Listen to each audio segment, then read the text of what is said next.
Olá e seja bem-vindo a essa aula do seu curso completo de inglês. Então, agora nós vamos continuar nossa conversa e falar sobre a palavra it. Então, antes, nós olhamos essas palavras aqui: he, she, they, we, I and you. E no inglês, nós chamamos essas palavras, né, de subject pronouns. Não se preocupa. Você não precisa decorar essa coisa aqui, mas só para vocês saberem que existe um nome de como chamar essa categoria, esse grupo de palavras. Mas nós deixamos uma palavra para fora, e essa palavra é a palavra it. Então agora nós vamos fazer uma lição inteira sobre it e como funciona.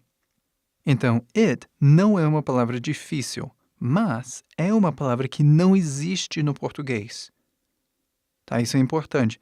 Não há tradução no português para esta palavra it.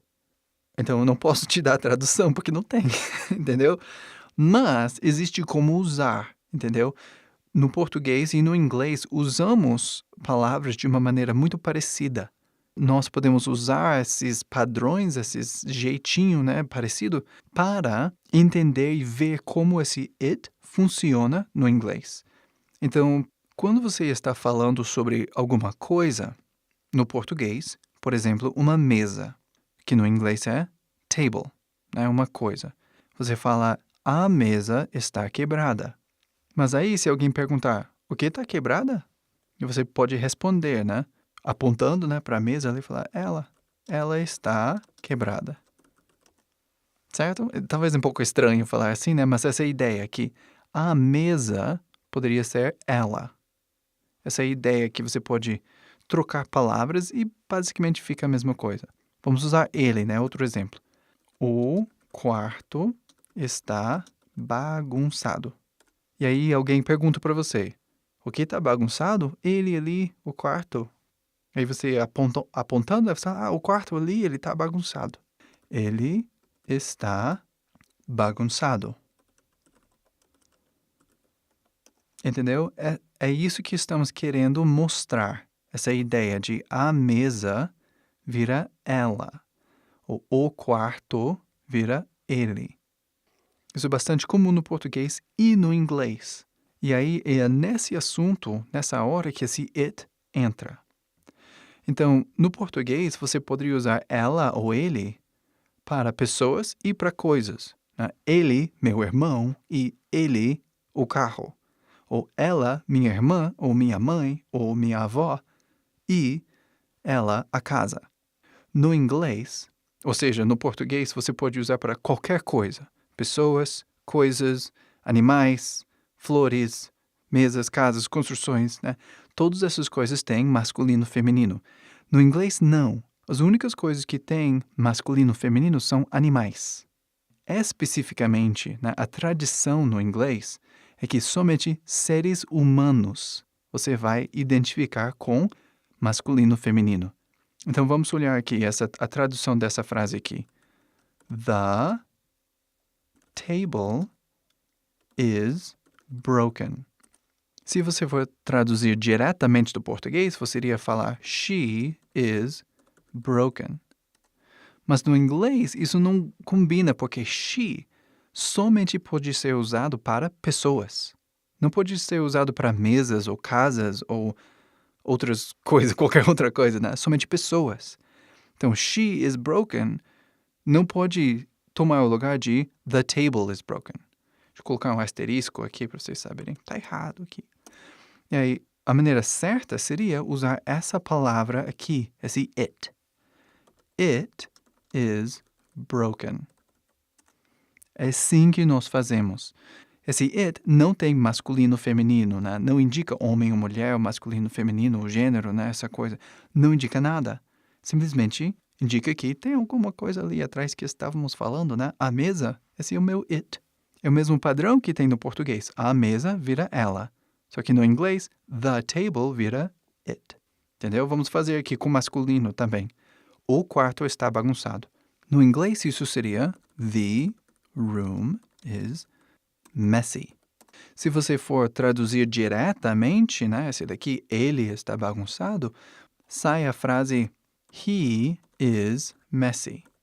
Mas, igual com she, né, isso não bate no inglês. Você começou falando sobre the room, né, que é uma coisa, e aí essa frase aqui depois está falando sobre uma pessoa, porque he somente pode ser usado com pessoas. Corretamente, isso seria traduzido it is messy. Entendeu como isso funciona? Então, it usamos muito no inglês. Porque quando falamos sobre pessoas, usamos he, she, they, we, né? Essas palavras de pessoas. Mas quando falamos sobre coisas, e tem muito mais coisas do que pessoas, né? Entendeu? Portanto, usamos it pra caramba. Usamos muito, o tempo todo. Eu vou colocar algumas sentenças aqui para vocês verem um exemplo.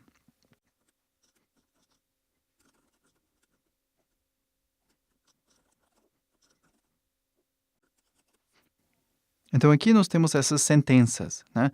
Algumas perguntas, algumas sentenças, e está misturado aqui.